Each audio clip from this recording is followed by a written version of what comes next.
আগেই তোমাদেরকে বলে দিচ্ছি আজকের ভিডিওটা কিন্তু অন্য দিনের থেকে পুরো আলাদা। এই যে আমার গুণধর ভাই, ও আজকে আমার বাড়িতে এসেছিল, এসে ছাদ বাগানে এতগুলো কুমড়ো ফুল দেখে আর কিছুতে কন্ট্রোল করতে পারিনি।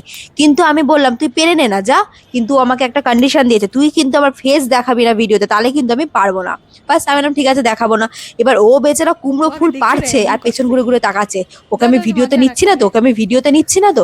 আমি তো ভাবছি ও নিজেকে কতটা বড় ঋত্বিক রোশন মনে করছে, যে ভিডিওতে আসলে কি এমন হয়ে যাবে আমি জানি না। জাস্ট ফেসটা দেখো।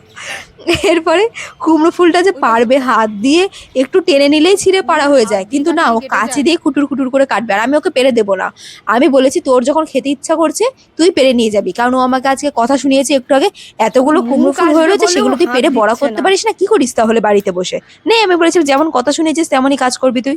এটাকে বলে প্রকৃত ভালোবাসা। দেখো এত কষ্ট করে কতগুলো কুমড়ো ফুল পেরেছে, আমি তো ভাবতেই পারিনি। আমি আজকে আসলে সকাল থেকে ছাদে আসিনি, তো কুমড়ো ফুলগুলো দেখছি বৃষ্টিতে আর একটুখানি মাঝখানে রোদও উঠেছিল, ফুলগুলো পুরো নেতিয়ে গেছে। কতগুলো ফুল তুলেছিস আগে দেখি, চুরি করতে এসছিস? 1 2 3 4 5 6 7 8 9, 9খানা ফুল। বাবা বিট্টু আজকে 9খানা বড়া খাবি এখন বাড়ি গিয়ে একা একা? দেখো পেয়ারা দেখ। না না ছিড়িস না, ছিড়বি না। আচ্ছা ছেড়। হ্যাঁ ছেড়। পেয়ারাতে লোভ দিয়েছে, আমি যদি তোকে না দিই আমার পেট খারাপ করবে, তো চলো এই পেয়ারাটা পেরে নিই। দেখতে পাচ্ছ পেয়ারাটা কিন্তু ভালো মিষ্টি হয়েছে।